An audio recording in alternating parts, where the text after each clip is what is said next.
It's Friday, and it's time for the next in our Fanzine Friday series. Today we're taking a look at Alarums and Excursions number 35 from July of 1978. Please stick around.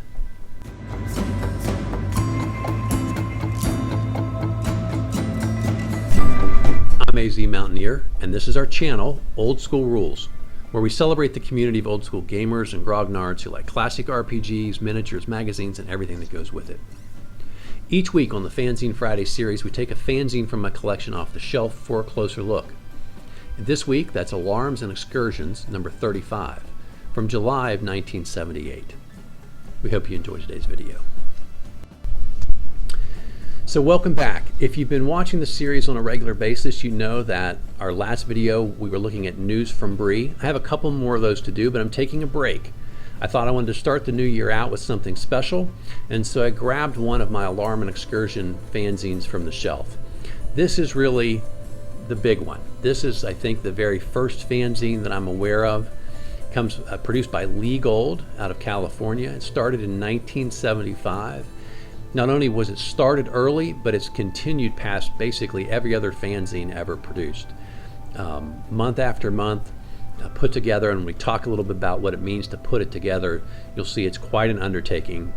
These are really different than the fanzines we've been taking a look at so far in my series, but given its prominence and its place in the history of our hobby, I thought it would be nice at the beginning of the year to take a look at this really special item.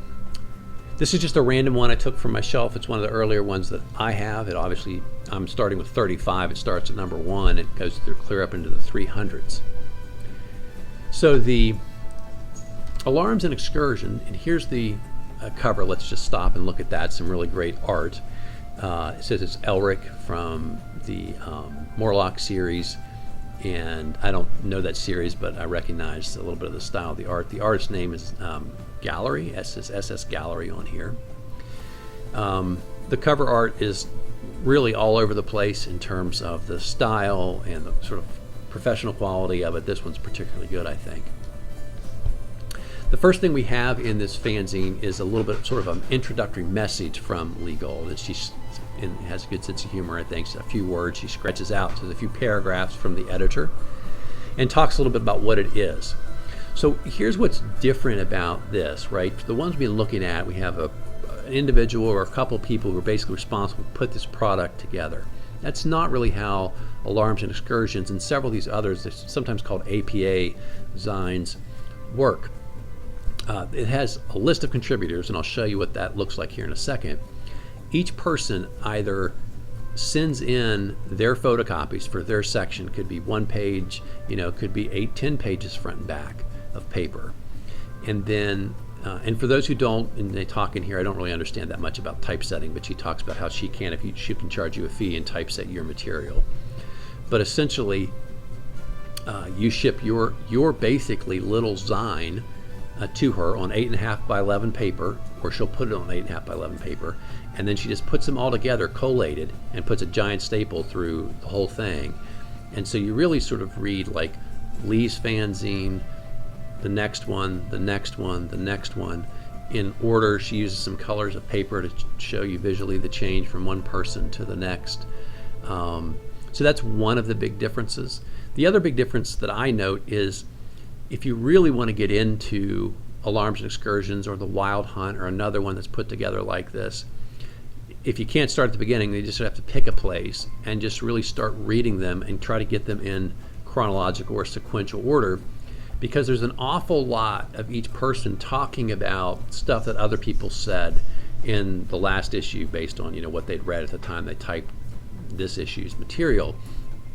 And so there's a lot of reference to somebody else's comments in issue number 32, and here's what I think about it. And you really get this community discussion back and forth and ongoing discussions, issue over issue about particular topics. It's such a rich repository of what people were talking about and thinking about and how the game was evolving. There's probably, in that respect, nothing that's more interesting than trying to read through a few of these, figure out what the heck they're talking about as your starting point, and then get the next issue and the next issue and see how those conversations evolve and how different people approach different topics.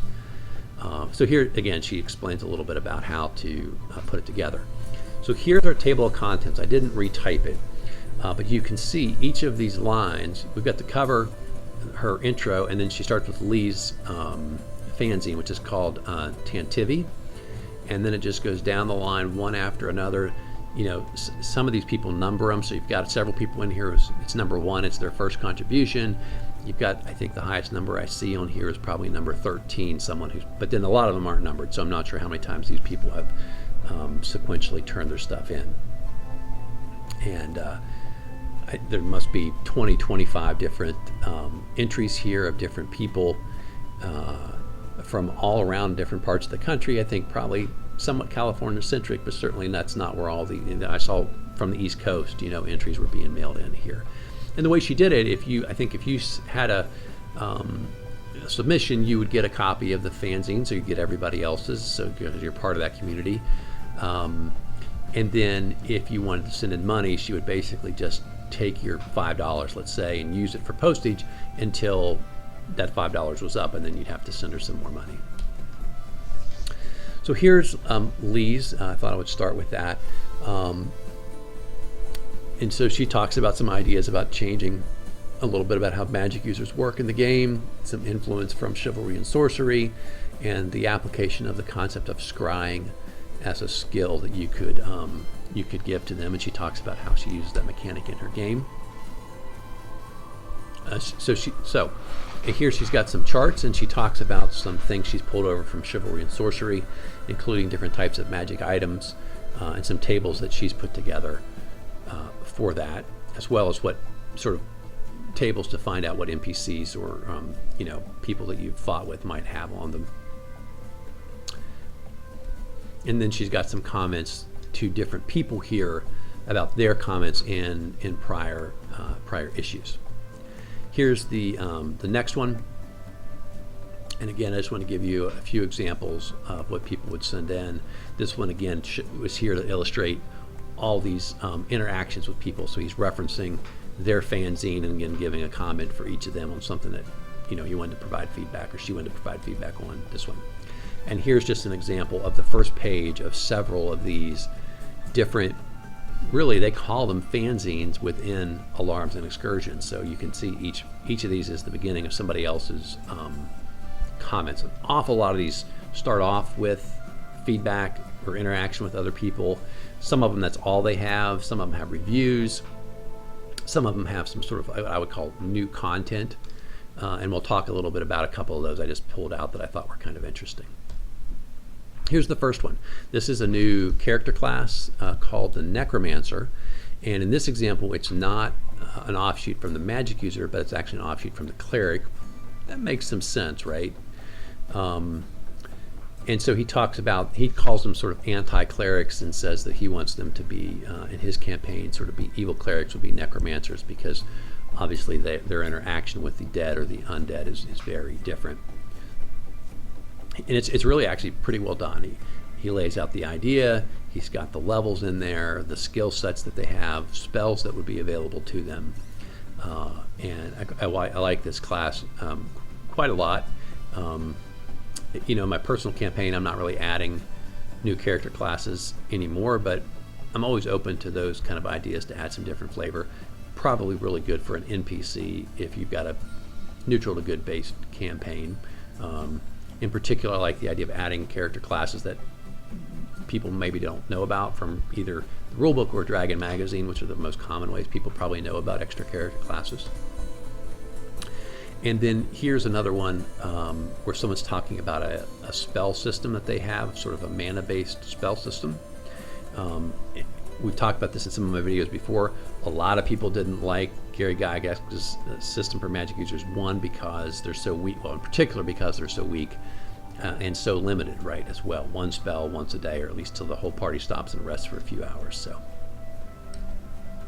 And I threw this in here because, for whatever reason, he had a random piece of art in the middle of his discussion about a spell system.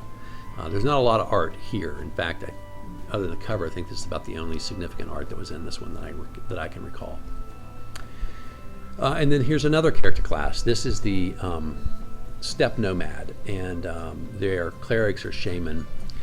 from the steppe era, and you can see a drawing there that's sort of like looks like I don't know, Mongolian maybe type folks up at the top, and he talks about some unique abilities that they would have.